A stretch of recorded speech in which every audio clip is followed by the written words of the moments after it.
ആലോചിച്ച് നോക്കൂ. ഇന്നിപ്പോ വന്ദേമാതരം എല്ലാ വരിയും ചൊല്ലിയാലേ ദേശാഭിമാനിയാകുമെന്ന് നമ്മുടെ രാജ്യം തിട്ടൂരമറക്കിയ കാലാണ്. എല്ലാ വരിയിലെ പ്രത്യേകത എന്താ?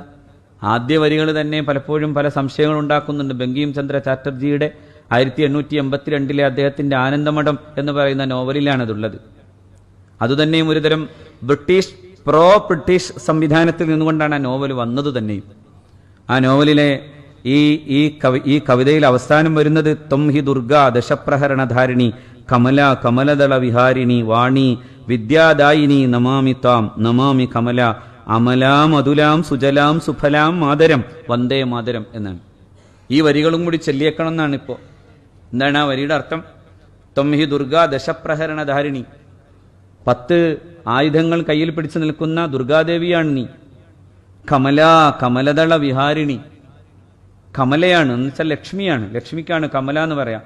വെച്ചാൽ താമര ദളങ്ങൾക്കിടയിൽ ഇങ്ങനെ അതിനു മുകളിൽ നിൽക്കുന്ന ലക്ഷ്മിയാണ്. വാണി വിദ്യാദായിനി, വാണിയാണ്, സരസ്വതിയാണ്, വിദ്യാദായിനിയായ സരസ്വതിയാണ്. നമാമി ത്വാം, ഞാൻ നിന്നെ നമിക്കുന്നു. നമാമി കമല അമലാം അതുലാം സുജലാം സുഫലാം മാതരം വന്ദേ മാതരം, മാതാവേ നിന്നെ വന്ദിക്കുന്നു എന്നാണ്.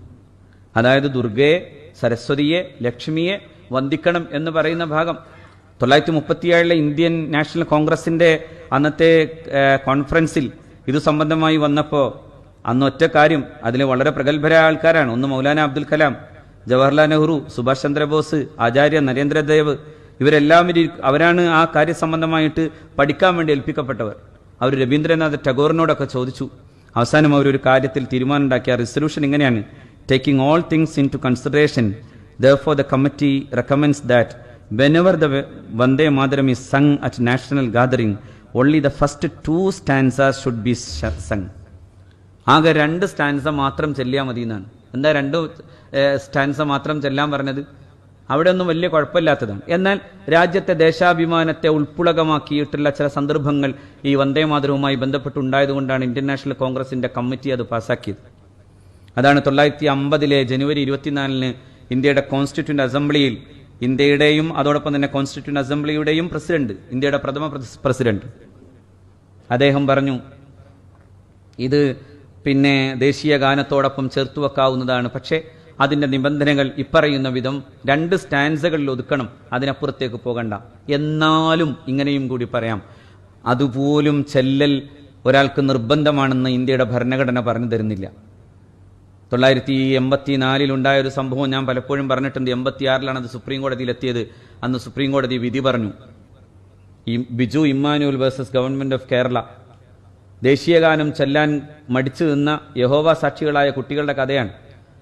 അത് വിധി പറയുമ്പോൾ ഇന്ത്യയുടെ സുപ്രീം കോടതി പറഞ്ഞു, നിങ്ങൾ ആർട്ടിക്കിൾ 25 പ്രകാരം ഇവരുടെ മതവിശ്വാസത്തെ അംഗീകരിക്കണം.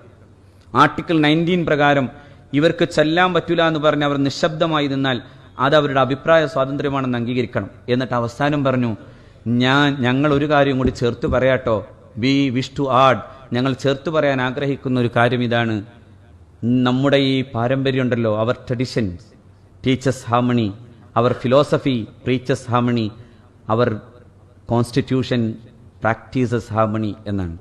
നമ്മുടെ പാരമ്പര്യവും നമ്മുടെ ചരിത്രവും നമ്മുടെ ഫിലോസഫിയും എല്ലാം പഠിപ്പിച്ചു തരുന്നത് മതസഹിഷ്ണുതയാണ്. ആ ഇന്ത്യയിലാണ് ഇതെല്ലാം നടക്കാൻ പോണത്. അവിടെയൊക്കെയാണ് നമ്മുടെ ദുആ ഒരു ആയുധമാകേണ്ടത്. ആയുധം എന്ന് പറഞ്ഞാൽ റബ്ബിനോട് പറയേണ്ട സമയമാണ്.